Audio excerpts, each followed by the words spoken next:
Let's make a stitch pattern. Today we're working with the knitting loom on the linen stitch. This is a great stitch to know and learn. It has a bit of a woven look to it. It almost looks like seed stitch.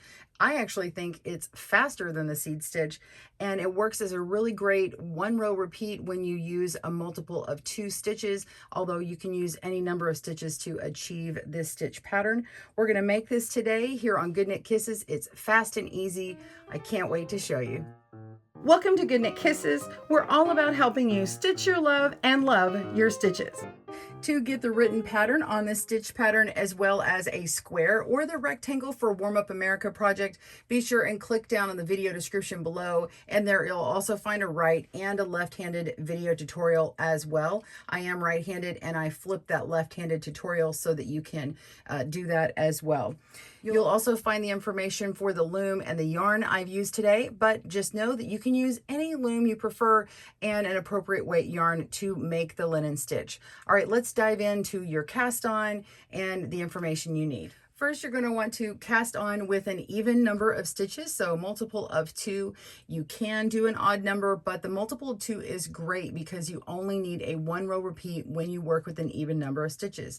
Do whatever cast on that you like. The one that I used on this one is I actually started my slip knot on this side over here. I E-wrapped all my stitches all the way around, and then I came back and just did a flat knit all the way across. So it sort of has a foundation row of a knit row, and it sort of hides, so when we get started on a stitch pattern, all these beautiful little bumps where the yarn is slipped in front of the peg show up very nicely and start standing out. So go ahead and cast on. We'll join up on this side for our 1 row repeat. See you in a moment. All right, so I've already cast on and worked this 1 row repeat to this point, but you can be right at the beginning of your cast on. It doesn't matter. It is just literally a 1 row repeat.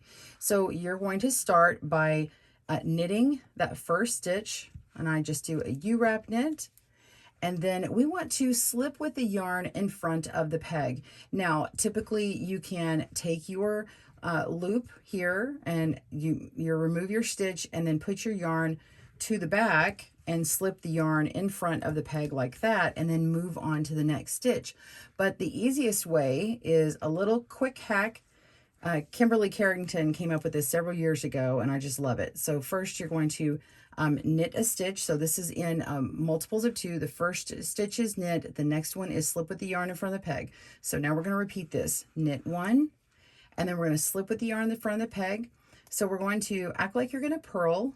Okay, so placing your yarn below your peg and pull up a loop, and then just put the loop to the back and pull on your working yarn.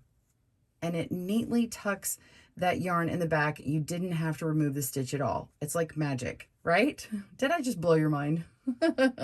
It blew my mind the first time. Let's do it again. We're going to knit 1 stitch and then slip with the yarn in front of the peg. Place the yarn below our stitch on the peg, scoop up like you're making a purl stitch, put that loop in the back, and then pull on your working yarn, and it just pops back there. So you continue doing that same thing all the way down to the end. Pause your video. I'll meet you for the last few stitches and show you what that looks like. All right, we'll see you in a moment. Okay, we're on our last couple of stitches. We're still going to knit 1, and then the last stitch is slip with the yarn in front of the peg. So you're going to do the exact same thing and put that yarn to the back, and you just pull on it, and you're ready to begin your second row. And it's just a repeat of the first row. So work in the opposite direction, and you're going to knit 1, and then put your yarn down in front and slip with the yarn in front of the peg. Pull up that loop, put it to the back, and pull your working yarn. So you just continue working those stitches all throughout, and ends up exactly the same on the other end. You just continue knitting that 1 stitch until you get the desired length, and then bind off in a basic bind off, and you are done. Well, here is the linen stitch in a square. I hope you enjoyed making these. And if you want to see the back, it looks like this. It's going to have more prominent bumps on it that are alternated. This would actually be really fun if you made a bunch of squares to show off the right side and flipped it over and showed off the wrong side for a little checkerboard blanket that has kind of a woven look to it.